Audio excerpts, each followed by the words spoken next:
La vidéo que vous allez voir tout de suite est en fait un bout à bout, comme on dit, des 10 vidéos chroniques que j'ai publiées sur mon Instagram durant la semaine du 2 janvier 2023. Elles ont été tournées le 30 décembre 2022, sauf pour le premier qui a été lui tourné le 31 décembre 2022, pour la bonne et simple raison que j'avais oublié de mettre enregistré sur la petite caméra qui est en train de me filmer là, c'est quand même ballot, mais bon, au bout de 10 chroniques où tu ne fais que parler, ben, tu peux oublier des trucs comme par exemple te filmer. Comme on est ici dans un format un peu plus long, je vais m'étendre encore un peu plus, mais vous pouvez très bien skipper cette intro pour aller tout de suite au numéro 10, ou bien continuer à m'écouter sur comment j'ai fait ça, m'étendre un peu plus. Donc bon visionnage pour ceux qui regardent le numéro 10 tout de suite, et sinon, à tout de suite.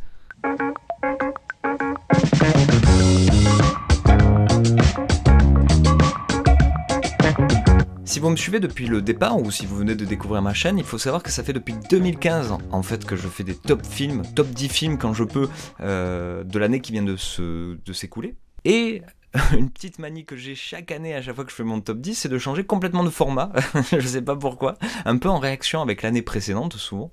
Et cette année ça n'a pas dérogé à la règle puisque par rapport à l'année précédente où j'ai été parti un peu en improvisation comme ça devant la caméra sans vraiment rien préparer, cette année, je me suis dit, il faut absolument que j'écrive une chronique pour chaque film pour au moins, en fait, rendre hommage à la sensation que j'ai eue quand je les ai vus la première fois, en fait. Ou la deuxième, ou en tout cas ce qui m'en reste, et qui font que c'est dans mon top 10.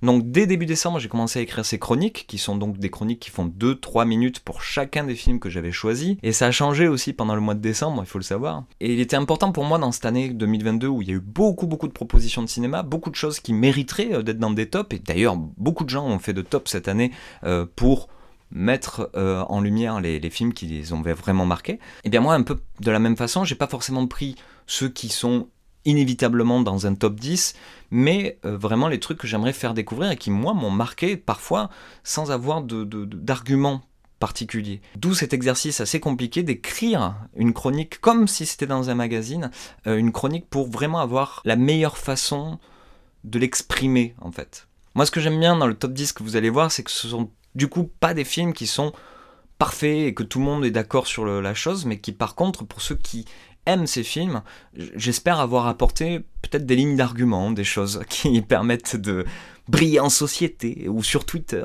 va savoir. D'ailleurs, il y a des films qui ne seront pas dans ce top, qui sont dans beaucoup de tops à droite et à gauche, parce que je suis pas adepte des rattrapages et tout ça pour absolument avoir vu tous les films et qu'ils rentrent dans le top. Non, il y a des films des fois que tu rates en fait dans l'année et que tu vois parfois 5 ans plus tard et tu dis putain, si je l'avais vu à l'époque, mais est-ce que je l'aurais aimé? Ah, je sais pas. En tout cas, donc il y a des films qui ne sont pas à l'intérieur de mon top, et c'est normal, puisque c'est, précaution d'usage comme d'habitude, quelque chose de subjectif. Et la non-présence de ces films-là sont dues à plusieurs raisons. La première des raisons, la plus simple, c'est que je ne les ai pas vus, tout simplement. Par exemple, je prends Pinocchio de Guillermo del Toro, je ne l'ai toujours pas vu à l'heure où je tourne cette vidéo. Mais il y a aussi des films d'auteur, comme Pacifiction, par exemple, que je n'ai pas pu voir parce que tout simplement il n'y avait pas les horaires qui correspondaient, c'est des films assez longs donc assez compliqués à voir comme ça dans une journée un peu remplie. Et deuxième raison, et ça concerne par exemple Avatar, enfin non, ça concerne que Avatar, La Voix de l'eau, le deuxième Avatar qui est sorti cette année, c'est que pour moi ça fait partie de ces œuvres qui... Il n'y a aucun intérêt à faire des avis à chaud, c'est-à-dire que le film est sorti fin décembre, enfin milieu décembre, moi je faisais ma chronique 15 jours après, c'était impossible pour moi de mettre les mots sur la sensation que ça m'avait procuré. Et qui plus est, c'est clairement ce genre d'œuvres, parce que vraiment je le décroche de simplement le cinéma, ce sont des œuvres en fait qui méritent plusieurs visions pour avoir peut-être son propre avis. C'est-à-dire que peut-être que ce film-là va atteindre des personnes dans 5 ans. On ne sait pas. Ça a été le cas pour moi, en tout cas pour le premier Avatar, que j'avais pas perçu vraiment comme un de mes films favoris quand il était sorti, et qu'il m'a fallu, ouais, exactement, je crois 5 ans pour le redécouvrir et me dire ah, ok. Donc voilà, il n'y a pas Avatar, il n'y a pas Pinocchio, il n'y a pas Pacifiction, pour toutes ces raisons que je viens de dire, mais il y a quand même de très bons films à voir, que j'espère avoir bien formulé mon enthousiasme. Sur ce, bon visionnage, on se retrouve à la fin pour faire une petite conclusion aussi, et puis voilà, gros poutou.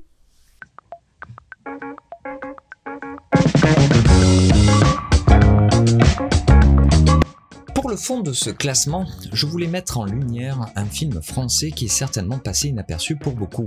Ce film, c'est La Petite Bande de Pierre Salvadori. Vendu comme un teen movie à la française, La Petite Bande est en effet une sorte de Goonies qui se passerait en Corse. Mais c'est aussi, avant tout, un film de Pierre Salvadori. Le réalisateur aguerri des apprentis n'est pas à son coup d'essai, en effet, puisqu'il est principalement connu pour ses comédies aux accents sombres, voire désespérés, mais toujours fandardes. Et dans ce nouveau film, nous sommes aussi très loin des bons sentiments accolés au spectacle produit en France et destiné aux jeunes personnes, ou à l'inverse, ce qui consisterait à essayer d'approcher un réalisme quasi documentaire pour capter une certaine jeunesse française. Non, dans La Petite Bande, Pierre Salvadori met plutôt en scène un vrai conte comique et méchant à la fois, comme il sait si bien le faire. Pour la première fois, touchant au thème global de l'enfance, le cinéaste n'en perd néanmoins donc pas sa faculté à écrire des personnages complètement paumés, que la morale ne rachète jamais, voire au contraire, les enfonce toujours un peu plus pour notre plus grand bonheur sadique. Car en effet, encore plus que d'être un film de pur sale gosse, La Petite Bande s'amuse surtout à construire des personnages d'enfants parfaitement imparfaits, voire carrément condamnables. C'est en mettant en scène ainsi cette méchanceté propre à l'enfance que Salvadori, bien que faisant un film dans les pas de Stand By Me, se rapproche finalement un peu plus du ton libertaire de La Guerre des boutons, autant le bouquin que sa première adaptation par Yves Robert au cinéma.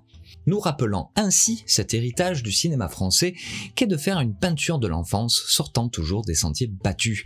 Bref, La Petite Bande est un film à découvrir absolument pour son humour mordant, ses personnages humains et surprenants car pétris de défauts, mais aussi pour sa réalisation qui en plus que de rendre hommage consciemment ou pas aux références déjà citées, puise aussi parfois à mes yeux son inspiration dans une poésie visuelle qu'on verrait chez un Kitano par exemple. La Petite Bande est au final un film très communicatif, un vrai bon film du dimanche soir qui fait du bien à voir. Et ouais.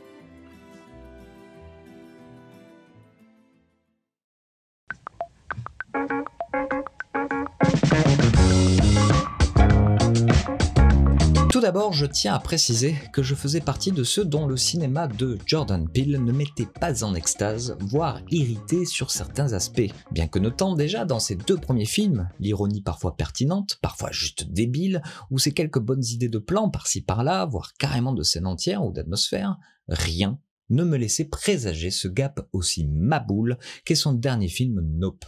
Dès les premiers instants de Nope, on sent en effet une toute autre ampleur. L'histoire se tenant au milieu des montagnes et de l'horizon lointain, le tout tourné en très large, en caméra IMAX, il y a bien quelque chose d'emblée majestueux dans les images de Nope, que ne contenait pas jusqu'alors la réalisation de Peele, ou alors juste entreaperçu dans le fourre-tout qu'était Us. Comme si d'un coup, on passait de deux petites productions mal dégrossies et malines à quelque chose de beaucoup plus ambitieux. Et la suite du film le confirme, car là où l'aspect cryptique à deux balles, qui faisait le sel pour certains des deux films précédents de Jordan Peele, et énervait d'autres comme moi donc, ici, dans Nope, on est face à un cinéaste sûr de son système de symboles, sachant nous manipuler comme il le faut pour progressivement révéler la nature profonde de son histoire et de son monstre. C'est d'ailleurs sur ce point que certains rapprochent à juste titre ce film du cinéma de Shyamalan. Il y a en même temps que cette maîtrise formelle évidente, un laisser-aller poétique assez inattendu qui nous propose pléthore de moments forts et uniques en son genre, ce qui est très rafraîchissant. En effet, Jordan Peele aimant triturer les genres et les codes, a cette fois-ci pas eu l'intention de nous asséner un point de vue ironique et désenchanté du monde, mais au contraire, une vraie lettre d'amour à son médium. Car on ressort de Nope avec l'idée qu'il n'y a rien de mieux que le cinéma pour nous faire traverser toutes ces émotions profondément ancrées en nous, comme si toute l'histoire de Nope, même avec ses défauts, cherchait à puiser l'extrême moelle du cinéma, sa capacité à capturer la nature des choses, de la vie, de nos relations, du présent et du passé, qui à l'instar du séminal cheval de Muybridge, leitmotiv du film, permet de décomposer chaque micro-mouvement au sein de ses émotions. Ou alors que l'image complexe, diffractée que la réalité de chacun d'entre nous faisons aurait urgemment besoin d'un regard pour le lier, pour qu'il fasse sens commun. En parallèle de ce chant d'amour au cinéma, il y a aussi un cri de révolte, celui de l'exploitation de la nature par l'homme et de l'homme par l'homme, qui plus est quand il concerne un spectacle débilisant et inconscient. On sent que de ce côté, Jordan Peele a élargi son militantisme en proposant encore plus fortement ici une œuvre satire de son industrie hollywoodienne, pouvant aussi, revers de la médaille, cliver ses spectateurs. Mais Nope est avant tout pour moi un grand moment de cinéma, naviguant entre les libertés bisseuses oubliées et du grand spectacle populaire au souffle d'aventure comme il se fait bien rare aujourd'hui. Nope est aussi surprenant qu'essentiel dès sa première vision qui en appelle 1000 autres.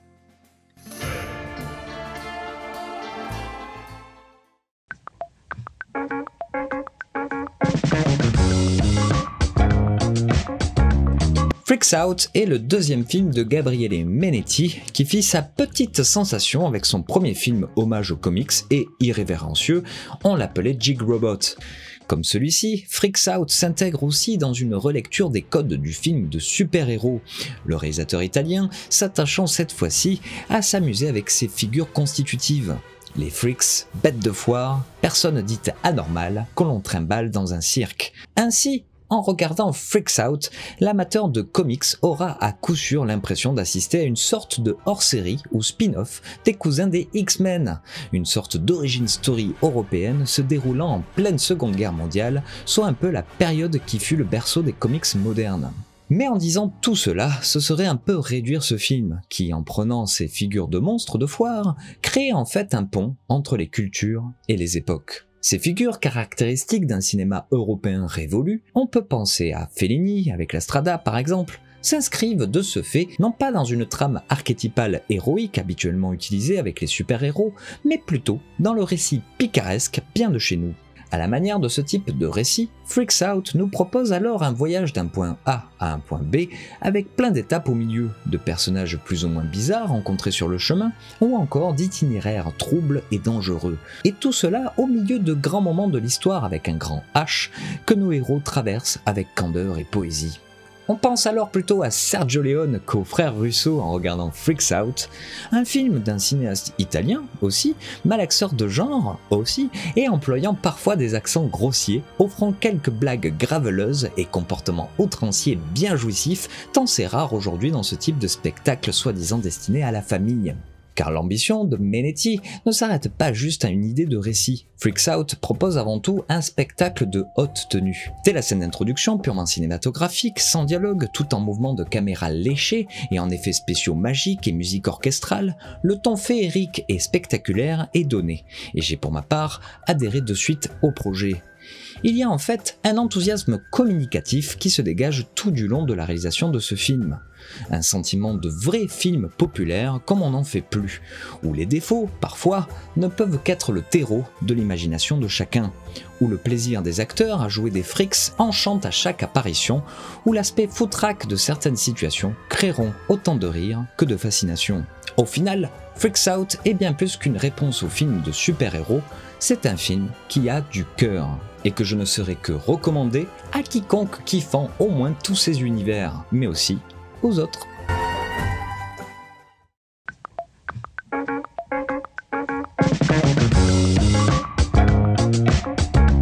Bien que l'année nous a offert deux propositions américaines estampillées horreur qui ont attisé la petite sphère cinéphile à raison, je parle du diptyque X et Pearl de Ty West et de Barbare, je me suis dit que bien qu'appréciant ces films aussi, il était peut-être mieux de revenir sur un autre film vendu de la sorte, mais qui ne bénéficia pas d'autant de lumière. Ce film, c'est La Abuela de Paco Plaza. Comme les deux superstars du genre de cette année, La Abuela partage bizarrement certains thèmes très générationnels et en premier lieu celui de la peur de la vieillesse. Les corps décharnés, la déliquescence de la raison, le passé trouble et tout autant de tropes convoquées dans ce genre quand l'antagoniste affiché est une personne âgée. Une nouvelle incarnation de l'horreur donc, à la limite d'être surreprésentée ces derniers temps, mais qui dans La Abuela se démarque un peu plus selon moi. Cette figure imprègne en effet tous les recoins du récit, parfois littéralement, jusqu'à dépasser le soi-disant dégoût primaire que cela pourrait provoquer chez certains spectateurs, pour plutôt créer un sentiment diffus, un malaise plus profond et finalement plus marquant pour moi. Sans être ostentatoire, Paco Plaza se construit alors encore un peu plus comme un cinéaste auteur à part entière avec La Abuela. Il y a par exemple dans ce film une manière très particulière de filmer la ville en miroir ou chambre d'écho de la psyché du personnage principal. Et c'est ce genre de choses qui sont le signe d'un cinéaste qui réfléchit sa mise en scène dans les moindres détails, essayant de ne pas tomber dans les poncifs normalisés que voudrait ce genre. La collaboration avec Carlos Vermut au scénario m'intriguait aussi, car Carlos Vermut est un autre nom connu des amateurs du cinéma hispanique. Il s'était fait surtout remarquer pour son Nina de Fuego, Magical Girl en VO, qui est d'ailleurs mentionné un peu partout dans La Abuela et qui offre peut-être une piste d'interprétation supplémentaire. La Niña de Fuego, film qui sans être d'une perfection absolue, contenait en son sein déjà une ambiance qui est bien propre aussi à son auteur, bien craspec, perturbante, qui laissait entrevoir un potentiel aussi pour ce genre de l'horreur. La Abuela vient donc logiquement s'immiscer dans la filmographie de l'un et de l'autre, Carlos Vermut et Paco Plaza, qui n'ont bien sûr pas voulu faire comme tout le monde, préférant chercher une autre couleur à ce type de récit. C'est alors qu'on pourrait penser à sa première vision que ce film, La Abuela, se cherche longuement avant de véritablement se dévoiler dans ses derniers moments, alors que tout semble être annoncé dès les premières minutes. Parce que cela épouse en fin de compte les errements de son personnage principal, portrait d'une jeunesse qui, enfermée dans son image, et l'image qu'il pense contrôler d'elle, perd sa boussole morale, ne sachant plus quoi faire de son corps. Elle est condamnée dès le départ et au film de jouer avec nos nerfs pour finalement nous laisser avec un sentiment qui restera longtemps.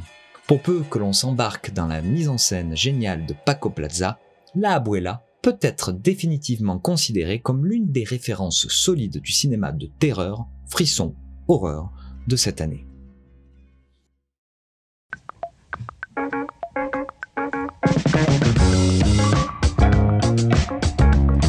Avant toute chose, Apollo 10,5 est pour moi peut-être le film feel-good de l'année. Bien que se tirant la bourre avec Licorice Pizza pour figurer dans ce top, il n'y a pas photo, Richard Linklater est passé maître dans ce type de film, encore plus que d'autres. Désolé Pity. Apollo 10,5 est en effet avant tout drôle, joyeux, confortable, et Linklater raconte toujours aussi bien la jeunesse comme un souffle de vie inépuisable se suffisant à elle-même. C'est aussi encore chez son cinéaste l'occasion de faire une peinture de la classe moyenne américaine qui, sous ses airs enfantins ici, par l'utilisation de dessins animés, est en fait décrite de manière très précise, très documentée, renvoyant dans son procédé d'écriture autant à Roland Barthes et son exploration des mythes moderne qu'à la nécessité du détournement du réel pour mieux l'appréhender, se trouvant dans le pop art et toute une frange de l'art des 60s et 70s, notamment dans la musique. À ce propos, la bande originale est un gros jukebox, constituant peut-être l'une des BO compilations les plus jouissives de cette année, voire depuis le dernier Tarantino en date. Et c'est tout le film qui, on pourrait dire, fonctionne sur le principe de jukebox émotionnel. Un vrai inventaire à la Prévert filmique, rythmé, poétique et touchant. L'impression de participer à une immense parenthèse aboutissant à l'expression d'une part de la vie de tout le monde. Une poésie bien sûr accentuée par le procédé d'animation employé que je ne détaillerai pas ici, mais qui en plus de prendre tout son sens dans l'exploration d'une recréation du réel, atteint juste un niveau esthétique qui, moi, me plaît beaucoup, à la fois très pop et profondément expérimental, comme un album des Beatles. En l'imitant, Linklater donne tout compte fait avec Apollo 10,5 toute sa valeur au réel, son vrai grand sujet de prédilection depuis toujours. Ce réel qu'il essaye de capturer au travers de sa filmographie et qu'ici, avec ce film, essaye plutôt de l'enregistrer, de le peindre et alors lui rendre un autre type d'hommage, peut-être plus intimiste encore. Ce film a réussi à me faire ressentir simplement, mais pas de manière simpliste, l'idée comme quoi la fiction et les rêves construisent autant la réalité vécue que les faits objectifs qu'on s'accorde à désigner comme le réel. Apollo 10,5 est donc un film très singulier, mais ludique à la fois, un vrai feel-good movie comme on n'en voit que très rarement et qu'il est bon de s'y plonger le temps qu'il dure.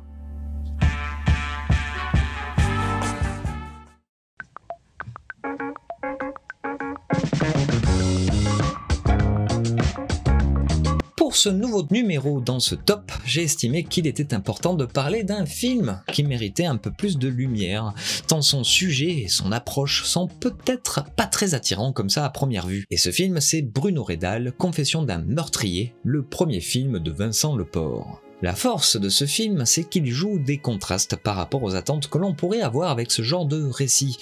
C'est en effet un peu en prenant à contre-courant les désirs macabres du spectateur moderne à regarder des séries très longues sur des psychopathes que Vincent Lepore y répond consciemment ou pas avec Bruno Redal par une exploration plus scientifique, plus sale, moins dans l'émotionnel de cette figure maintenant assez familière. Une approche dénuée de sensationnalisme qui a pour effet de nous renvoyer aussi à notre place de spectateur, défiant ainsi la position que l'on nous attribue habituellement dans ce genre de spectacle grand guignol.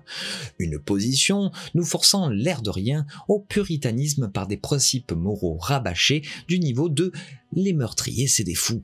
Bruno Redal, quant à lui, va donc autre part. C'est un film et une histoire inconfortable, profondément iconoclaste et qui ne cherche qu'à se confronter à tous ces sujets frontalement, à l'image des psychiatres interrogeant le jeune meurtrier comme fil rouge du récit. Entendez bien, ce film est bien évidemment à ne pas mettre entre toutes les mains, tant il cherche pas la facilité dans la description d'un meurtrier, le collant au basque jusque dans son intimité la plus morbide. Mais on sent aussi que c'est tout cela qui intéresse Vincent Lepore dans cette histoire, cinéaste ayant aussi fait du documentaire et qui, en prenant connaissance de cette histoire se déroulant en plein milieu de changements sociétaux majeurs en France, qui est la séparation de l'Église et de l'État, nous propose à nous, spectateurs, de se questionner sur les images que l'on voit, les fantasmes que l'on est en train d'entendre et ce que l'on vient vraiment chercher au cinéma, créant ainsi un malaise tout particulier et intime au film.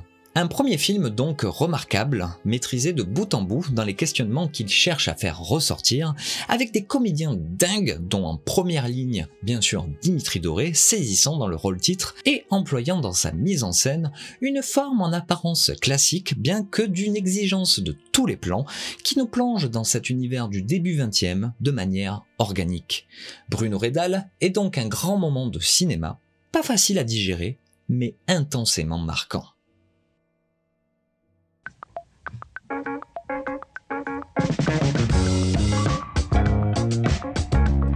Comme Apollo 10 et demi, vu précédemment dans ce top, nous avons une nouvelle fois affaire avec Armageddon Time à un réalisateur américain revenant sur ses souvenirs d'enfance. Cette tendance de récit est largement présente depuis l'apparition de la Covid, et c'est pas pour rien. Beaucoup de cinéastes se sont en effet demandé tout d'un coup si tout cela, ce pourquoi ils ont dédié leur vie, le cinéma, ne va pas finalement disparaître du jour au lendemain. C'est un peu comme ça qu'on pourrait expliquer cet afflux de films un peu similaires dans leur approche cette année, car finalement, fabriqués avec un esprit de « on sait pas, c'est peut-être le dernier ».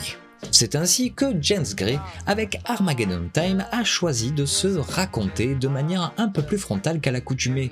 Et si je le mets dans ce top plutôt qu'un autre du même genre, c'est qu'il constitue un véritable sommet de la filmographie déjà bien fournie de son auteur.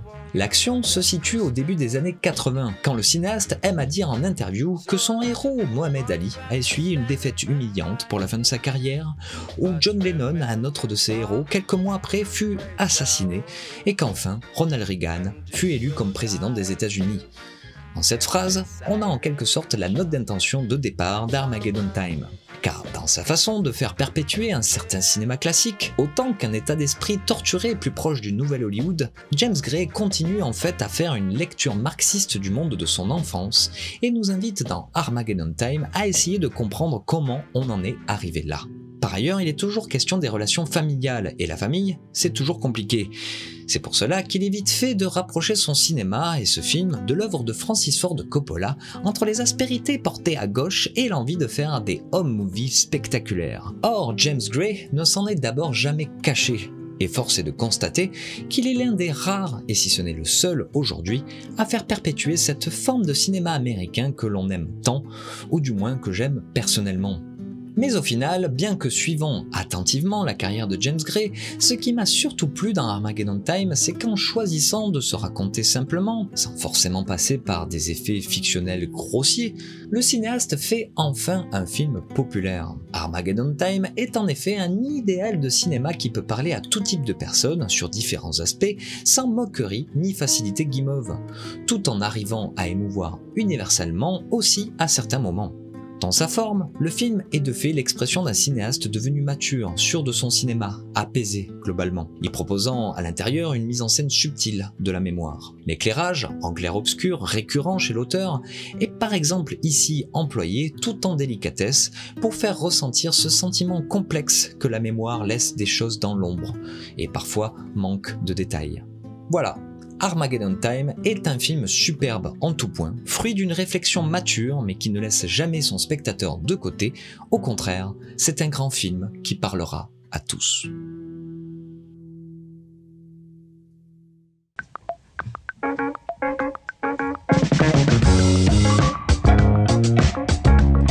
À la fin de Nightmare Alley, j'ai eu la sensation d'une œuvre somme, bien qu'ayant un rythme bizarre. Comme si c'était la pièce essentielle pour comprendre son auteur. D'abord, c'est le film qui suit celui qui sacra Del Toro à Hollywood, avec les Oscars de la forme de l'eau. Et là où ce film rendait en quelque sorte hommage aux monstres, aux geeks, avec une douce mélancolie dans le fond, dans Nightmare Alley, y est pleinement embrassé, plus que de la mélancolie, le désespoir le plus complet. Yes! C'est parce que Del Toro emploie ici le genre du film noir. Je dis bien qu'il l'emploie et non rend hommage, puisqu'une des choses les plus troublantes avec ce film, c'est qu'il est en fait un véritable film noir, comme on n'a plus l'habitude d'en voir. Se passant dans les années de Grande Dépression aux États-Unis, ce contexte permet surtout à Del Toro de peindre dans Nightmare Alley des personnages qui sont du début à la fin profondément accablés. Car plus que les chapeaux, la pluie et les intrigues alambiquées, Del Toro cherche dans le film noir la moelle épinière. Cette ambiance que provoque au fond ce genre typiquement cinématographique. La sensation d'une condamnation dans une spirale négative, figure récurrente dans le film, qui prend place ici au milieu d'un cirque symbole d'une société du spectacle dans la boue qui veut tenir bon, et de salons bourgeois aseptisés comme prison dorée protégeant l'élite de la froide réalité de la rue. C'est par ces aspects que l'on assiste alors par la même occasion au témoignage intime d'un artiste qui doute sur l'utilité de son art. Car, et c'est cela qui se sent dans son rythme, Nightmare Alley fut littéralement tourné en 2 fois à cause de la pandémie, infusant alors tous les pores du film, amenant le récit à faire encore plus l'écho du présent réel du plateau. Un film réflexif sur l'époque donc, mais aussi sur un artiste qui se pose des questions sur sa place dans le monde. L'aspect bicéphale de la filmographie de Del Toro se ressentant jusque dans la structure en 2 parties du récit, comme expression de ses œuvres tour à tour destinées au grand public, puis à un public plus averti. Nightmare Alley conjugue tous ces aspects et c'est déjà assez stimulant et unique qu'il est impératif de le voir.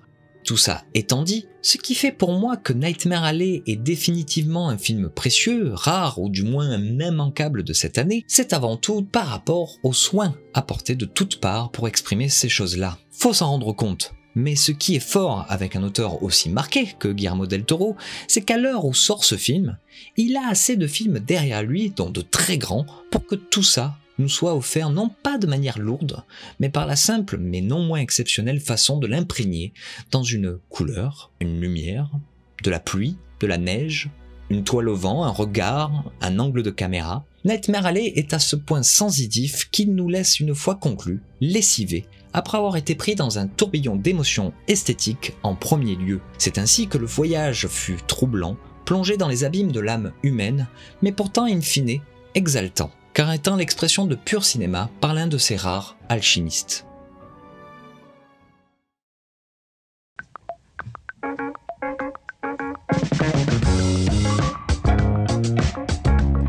Rodrigo Sorogoyen est un cinéaste espagnol devenu petit à petit une figure incontournable d'un nouveau cinéma européen en plein chamboulement.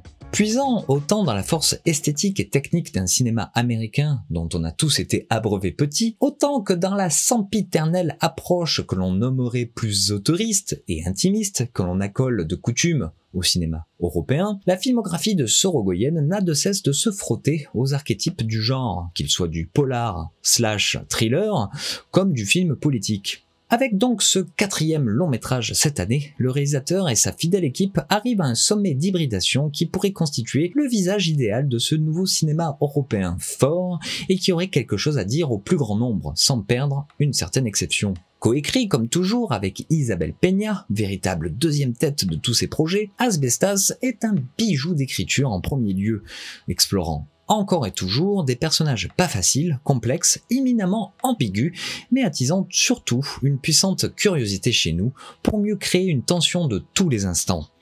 Leur altercation, échange, confrontation dans le film sont tous ces éléments primals du scénario qui permettent de nous tenir en haleine avec une force comme rarement vue au cinéma cette année. De par l'écriture donc, et bien sûr la mise en scène prodigieuse de Sorogoyen, Asbestas nous balance alors, non sans une crispation à nous faire grincer des dents, continuellement entre nos sentiments d'empathie, d'effroi et de jugement, prenant ainsi parfois les attraits d'un cinéma d'horreur qui serait purement viscéral. Tout cela exprimé dans une forme aussi abstraite qu'ultime, car allant à l'essentiel. On est là, balancé au milieu du rien, dans une Galice quasi sauvage, où règne une atmosphère rude, portant les stigmates d'un passé brutal, au milieu d'une situation qu'on apprend à comprendre au fur et à mesure, relevant de désaccords aussi simples que les raisons deviennent paradoxalement floues, plus elle s'étoffe. C'est ainsi que Sorogoyen déploie tout son cinéma dans Asbestas, en faisant, au fond, une description tout en délicatesse de sentiments durs aussi complexes qu'elles tiennent de notre humanité la plus profonde. Il est ici question de violence au sens large, dans ce qu'elle a de plus ancré dans nos êtres, de plus vissé dans nos sociétés. Une violence que le cinéaste arrive à nous faire ressentir sans un coup de feu et sans explosion d'hémoglobine.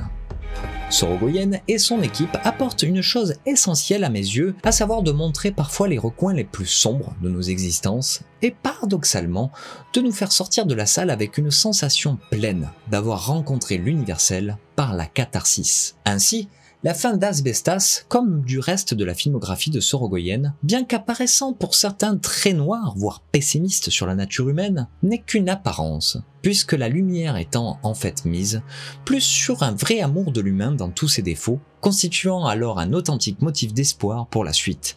Alors oui, Asbestas est un grand moment de cinéma qu'il faut découvrir à tout prix.